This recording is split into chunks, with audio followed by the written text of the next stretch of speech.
Good afternoon, everyone, and welcome to Stock Market Today. It's Ali Quorum and Justin Nielsen here with a look at the action in today's session, Thursday, September 7th, where we did see further deterioration for the S&P 500 and NASDAQ, but it did look like the indexes were able to close somewhat off of their lows today, Justin. Yeah, and there's still some areas that look pretty okay. So we'll take a look at some of the stocks that were holding up pretty well, including Amazon.com, Nutanix, and Nucor.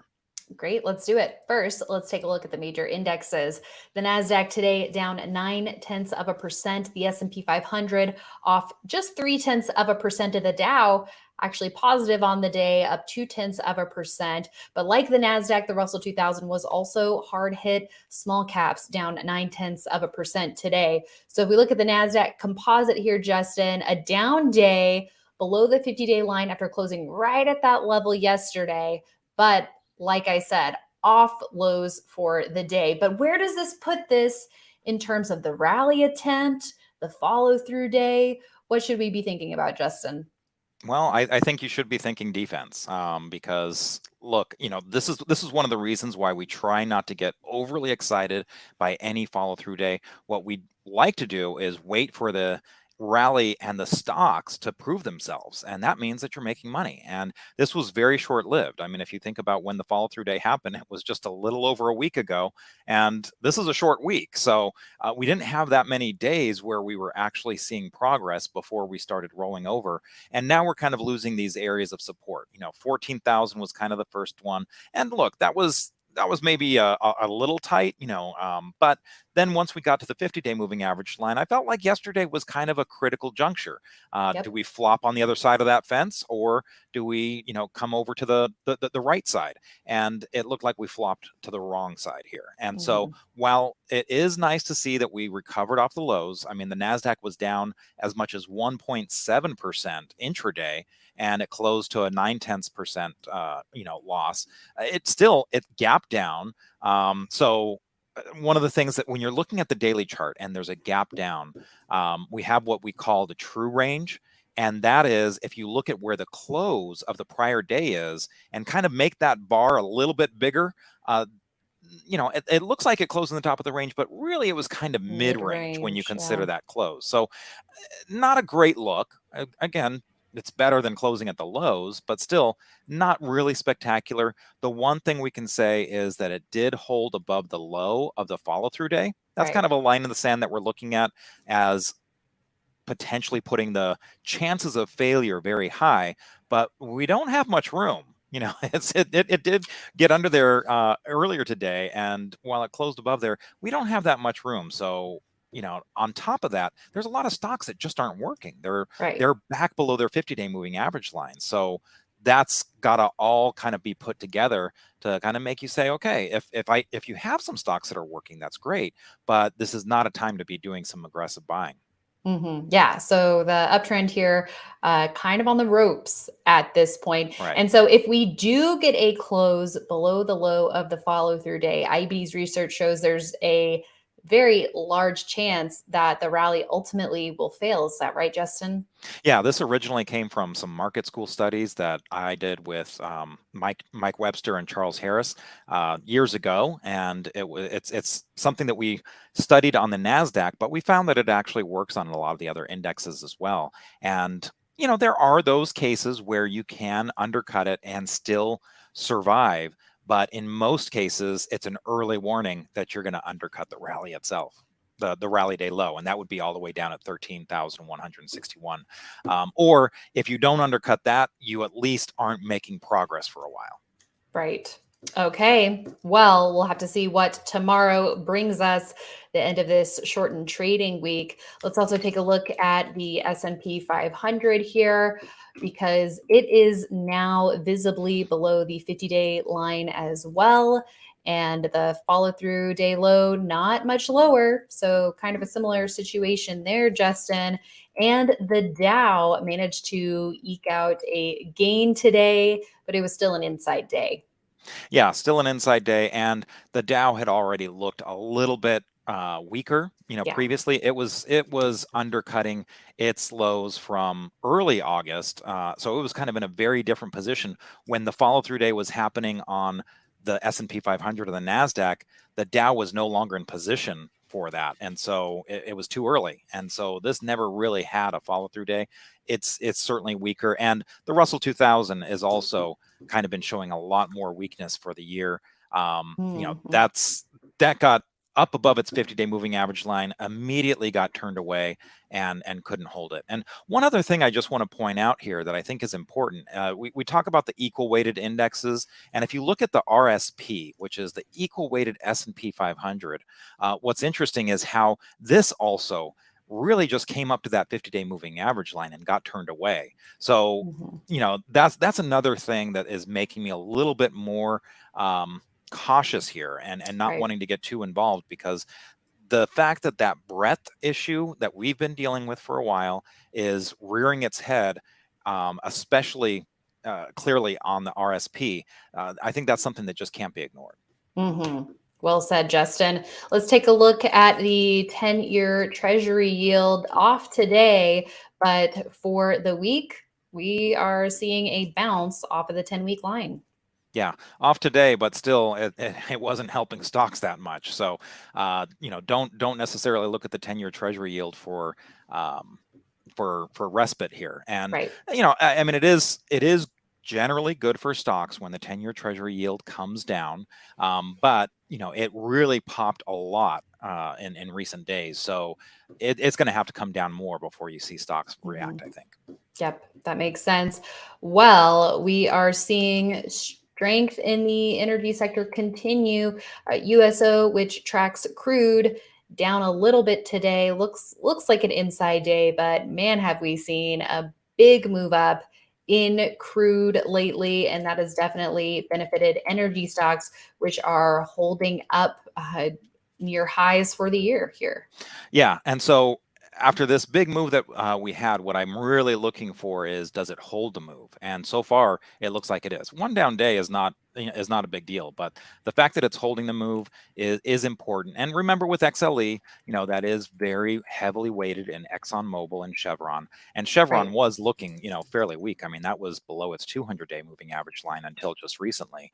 But you could also, in terms of looking at the oil stocks, you could also look at XOP, OIH. Those also give you kind of an idea of what's happening in the services area, the explorers and producers. So there's a number of ways to kind of get an idea of the strength there. But this is something that we've been talking about on IBD Live with the industry groups. We've just been seeing the strength really come in strong. A lot of our lists have kind of shifted more towards oil and gas. So there is definitely something happening there. So if you're looking for an area of strength right now, that seems to be a big one. It is. And Justin, it's never a good sign when we check in on utilities. Yeah, so I mean, this has been down in the dumps for a while, and it got back above its 200-day moving average line. But you have to be kind of aware the two best performing sectors today were XLU and XLRE, which is the real estate ETF, sector ETF. And when you see those up for the day, that just kind of tells you that people are getting in more of a defensive mindset. If you add XLP in there, for the consumer staples, that wasn't up that much, but it was still up. So keep an eye on these. That'll let you know that people are getting a little bit more serious about defending their portfolios. Right. Take a look at IGB. This is the software sector, down fractionally today, just 0.2% off lows and trading nice and tight here. So seems like leaders in this sector are still holding up nicely, Justin. Yeah, I think it's just really worth kind of mentioning how strong now. Granted, some of the stocks that are heavily weighted in IGB are holding up well. I would count Adobe among those, Oracle, which has earnings next week. You got Microsoft not doing too bad. Intuit, that's not bad looking, and ServiceNow. I mean, these are all big heavyweights in that space. So it's something that I think is worth watching. The tight action is something I really like that I'm seeing here. All right, and Justin, we are seeing your video and audio feed chop up a little bit there. We need the software to work for us, not against us. We're talking good about the software sector. Come on, software here. All right, and here's a look at ServiceNow, which looks very similar to IGV. So yeah, it's definitely one we are watching. One last ETF to get through, and that is XME, Justin. This is the metals and mining group. Just when it looked like these stocks were going to start participating, now seeing a bit of weakness there as well. Yeah, so we will be talking about one of these stocks, but overall, a lot of areas that were kind of looking interesting. It's kind of widespread, so we just have to be very cautious, especially as we see these areas of support get breached. Right. Okay, let's take a look at tech giant Amazon. A nice upside reversal today, right at the 50-day line. It was also an outside day for the stock. We didn't get above average volume, Justin, but all things considered, on the kind of day that we had today, to see this strength out of Amazon seems notable.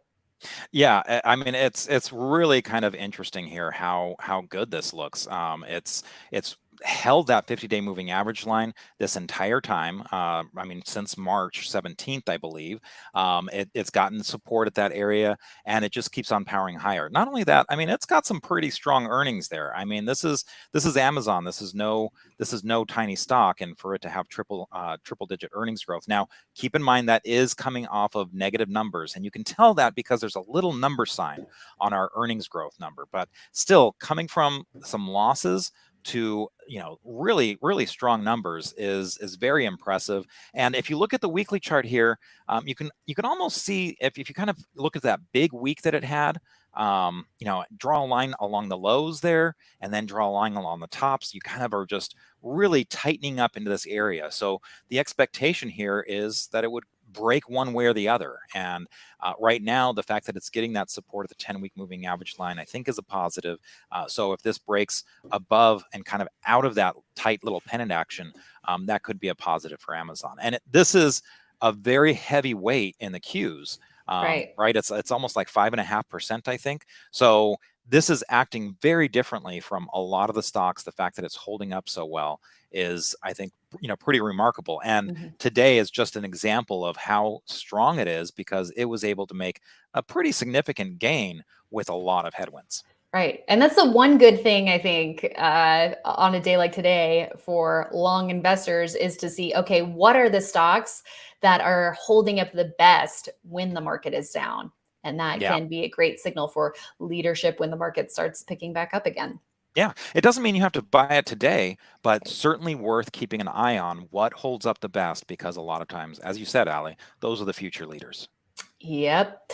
Okay, let's go to NTNX. This is Nutanix Enterprise Software, also with a nice day of market outperformance here, up 2.6%. And we did get above average volume here. A nice gap up on earnings a couple sessions ago, and it's definitely holding that gap nicely. Yeah, so this is, look, computer software enterprise. It's had its hits and misses, but we just looked at the software IGV, and there's a lot of stocks that are actually holding up and setting up in this area. So I think it's worth watching. That gap up, it really kind of put that relative strength line in this, almost 12 o'clock position. Maybe Mhm. maybe 12:30, but that is often a sign of strength. So I think this is absolutely worth watching. And Reinhard Krauss, he had an article last week on the earnings report that kind of mentioned a few things that I think are worth looking at. I mean, you had the 24 cents a share earnings that really, trounced the estimates at 16 cents. It was coming off of a 17 cents loss for a year earlier. But they also had a repurchase authorization of 350 million shares. Earlier, they announced a marketing partnership with Cisco, and one of the things that was one of their key metrics that they look at is their ACV, annual contract value. Because of the contract renewals coming in much stronger than expected, that's something to this 12% move on earnings. So that's something I think worth watching. Some of these areas of strength. You've got a very strong composite rating, 95. That's kind of what I look for. 95 or higher in my composite rating. So there's a lot to be said for this stock. And as you mentioned, the volume is coming in there, which is also nice. Yes, absolutely. And you were chopping up a little bit when you were talking about the annual contract value, but that kind of recurring revenue definitely has a positive impact on earnings. So yeah, we definitely recommend everyone checking out Reinhardt's article, which can definitely be easily accessed in this news column Oh, it here was right up on the there. right. Yeah. Yeah, it was up a Yes. little bit. Oh, Oh yeah, yeah, there it I was. pointed to it earlier and I guess I Yeah, forgot that I had already scrolled down. I was going to yeah. scroll back down to find it, but yep, there it Mm. is. And last but not least, you mentioned this is a metal and mining name. Here's Nucor, a steel producer, which is holding support at its 10-week line. Yeah, so holding support at the 10-week line, but this is why sometimes it's a good idea to take that step back and look at the bigger picture and look at the weekly chart. And you see that it had this really, deep base, and pattern recognition really helps you out by doing some of the calculations for you. So that was a 47% deep base, a 29% deep handle. I mean, that's a base in itself, right? Long Yeah. enough and deep enough to where you would call that a base. But look at what's been happening lately. If you kind of look right in there, yeah, from that peak, and it's not, the pattern recognition isn't recognizing it as a flat base because at that 174 and a quarter high, it popped above it by 25 cents. Yeah, right in there. So that's why it's not recognizing it as a flat base. But to me, this is a flat base. You've got less than a 7% depth. So for something that has been so kind of wide and loose, to tighten up like that, I think it's worth watching. Now, we do have a lot of issues. There's the questions of China growth and even growth across the world that could affect the steel producers. But right now, this tight action is something that I think is worth watching. As always, I'm not interested in trying to anticipate. What I want to see is which way does it break? Can it break to the upside and go further from there, or is this something that breaks to the downside? But right now, the tight action I think is absolutely worth noting. Mm-hmm. Yes, it is. Thank you so much for that, Justin. And thanks everyone for tuning in. That's it for today. We will be back with more tomorrow morning on IBD Live, and we hope you join us, investors.com/IBD Live for all the details on that. And you're going to be joined by Joe Fahmy. He always seems to bring that market mojo when he's on. So the pressure's on. The pressure is on, isn't it, Justin? See if you can work a miracle. Yeah. Yeah. We need you, Joe. Perfect timing. It's like I would take a subsequent follow-through day right now. Absolutely. So yeah, pressure's on. All right. Looking forward to that.